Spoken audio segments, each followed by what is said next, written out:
Còn sao thì chẳng có chuyện gì là suốt ngày chỉ biết nhảy nhót là các quan quan và vũ đường.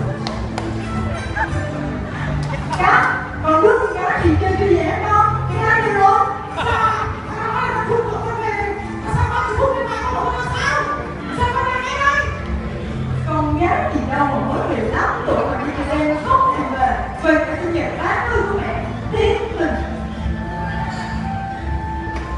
Còn bé Tâm thì ban ngày ở nhà cũng đi tìm, đêm đến thì bắt đầu ăn chim bắn.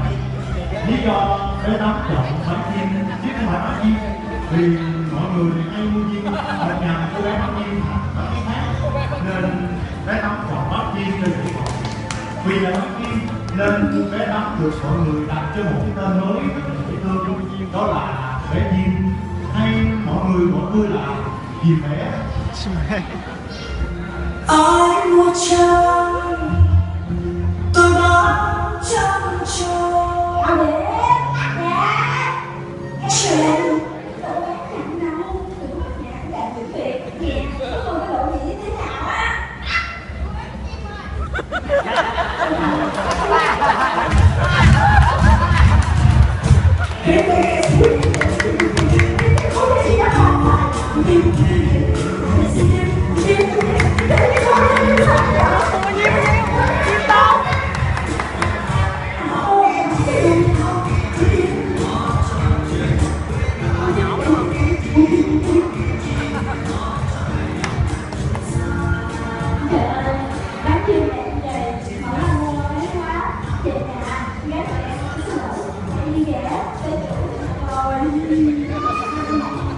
Và cuối cùng cô bé vẫn không bán hết chim, đành phải trở về nhà với đơn chim còn nguyên trên xa.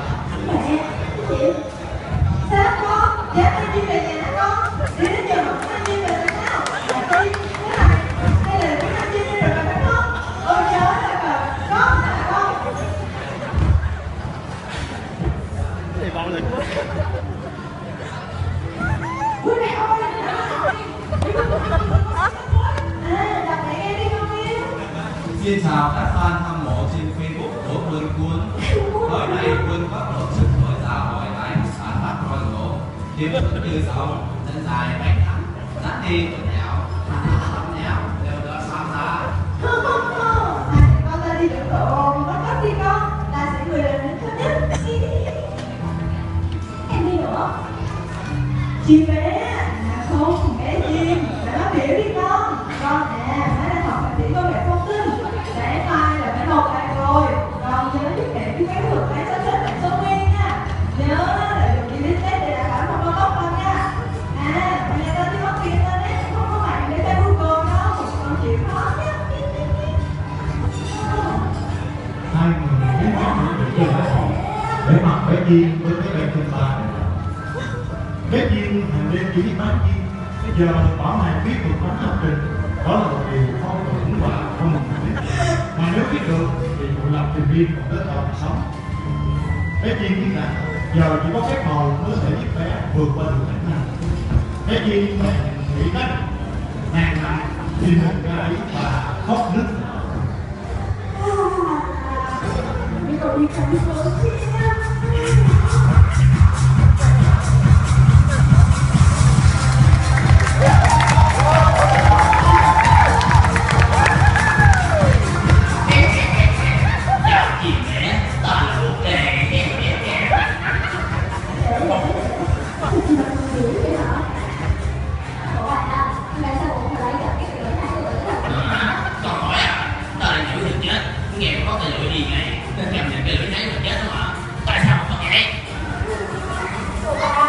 Con khổ lắm, cậu đi câu chuyện cũng chữa như sao.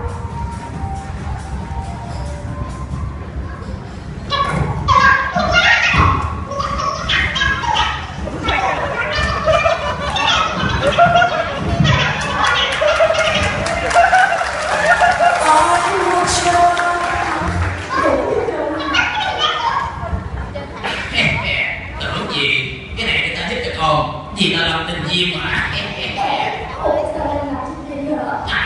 Nghề tiếp là làm tình duyên, bộ chỉ là nghề tay trái thôi. Làm bộ không á, gặp đất mạng à. Cho cái gì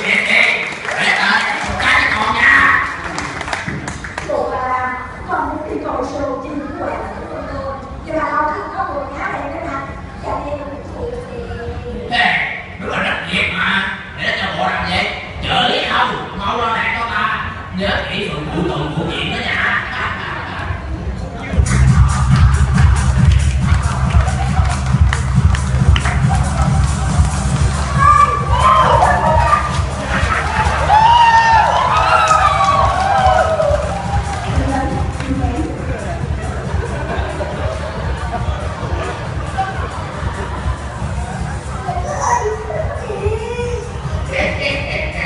Chúc con đi điều trị cái hoàn tử vui vẻ nhé. Mà con nhớ lại này, có gì gặp này chúng ta ba đưa về trước 12 giờ đêm đó nha.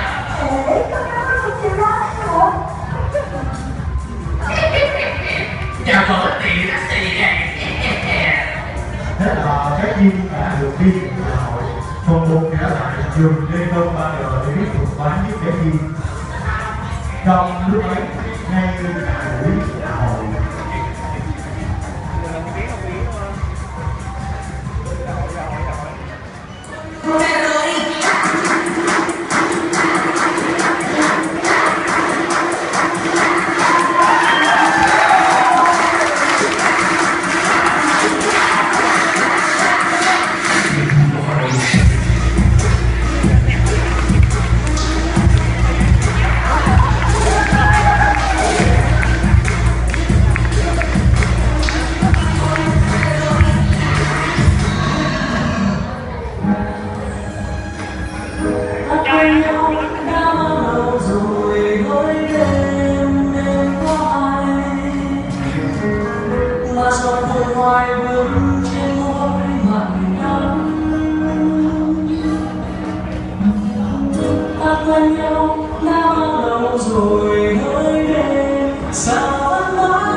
cho lời em rằng một ngày nắng hạn xuân sẽ gặp khu.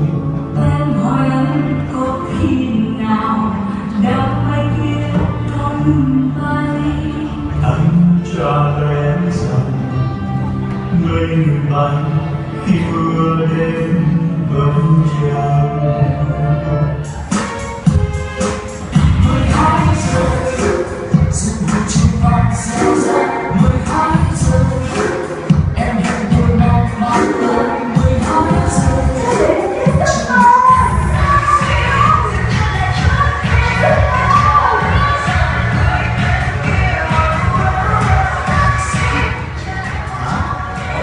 Quá, rất mẹ đã thiên.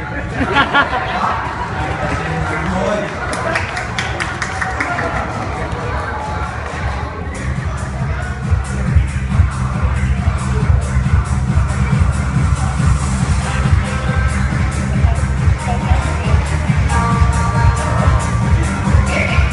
Chào con, ta là Lục đây, tại sao còn khóc?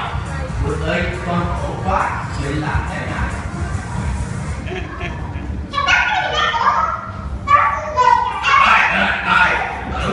Như vậy cả cho điều khác vào thì cho mà xanh, chỉ cần làm theo như thế này.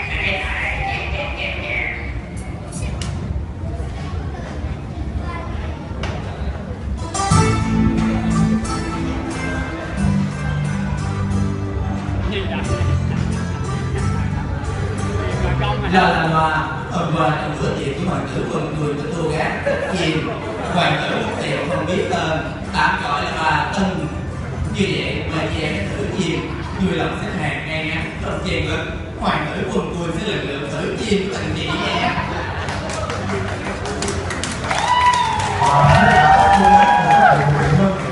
đổ về các sản thương cho Sài Gòn ngày càng đông đúc. Ai cũng biết những tự tin rằng mình có thể làm cho con chim của mình hot. Tất nhiên là không thể thiếu ngày con ngày cá. Cá thật này có thể tự tin vì tôi nghĩ rằng với kinh nghiệm của mình có thể hoàn toàn điều khiển được con chim. Các cô gái được đưa tới chết mặt con chim nhưng không ai thể làm cho chim hot được. Cuối cùng đến được bé chim hay còn gọi là chim bé, tức thì chim trong tay của hoàng tử hót lên bé con. Hoàng tử rất vui mừng vì cuối cùng cũng tìm được người chủ thực sự giúp chim bé. Em ơi, gặp lại em mừng quá. anh cứ tưởng rằng mình không được gặp em nữa.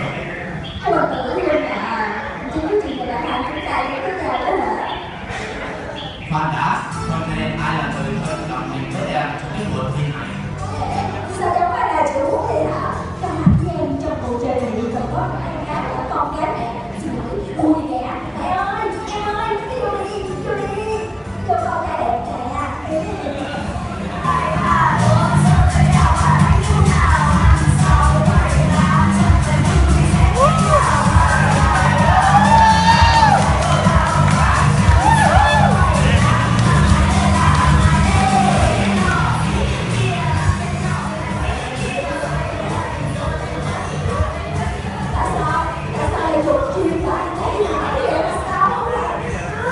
Phạm Tưng ơi, Quân muốn trả chim cho Tưng. Tưng đã tìm thấy chim của mình, Tưng có thể về.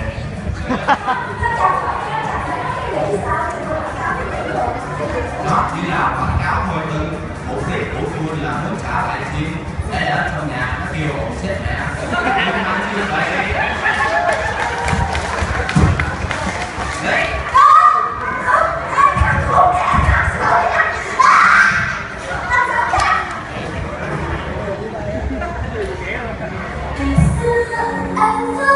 Như vậy con thì phải con chi hát một con với một cái mắt nó xịn hoàng tử là ca sĩ lộc và đem vào vua đám cưới được những ngày nhiều quá anh quay vô đồng bằng luôn để đếm nhiều cho bà.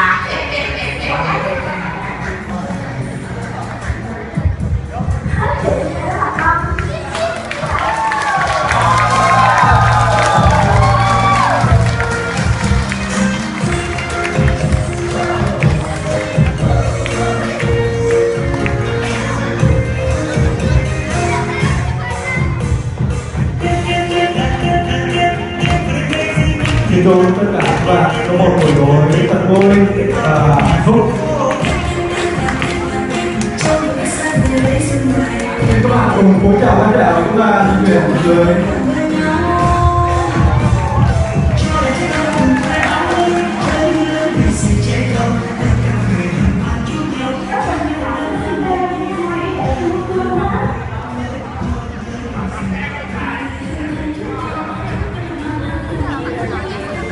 Alo.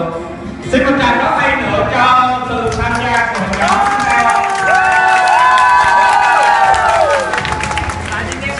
và xin mời đại diện của nhóm chúng ta. Xin mời đại diện. Không biết là anh cầm nghĩ sao sau khi mà coi xong Hỏi đây nè không biết sao chứ khoái anh chim lắm rồi đó.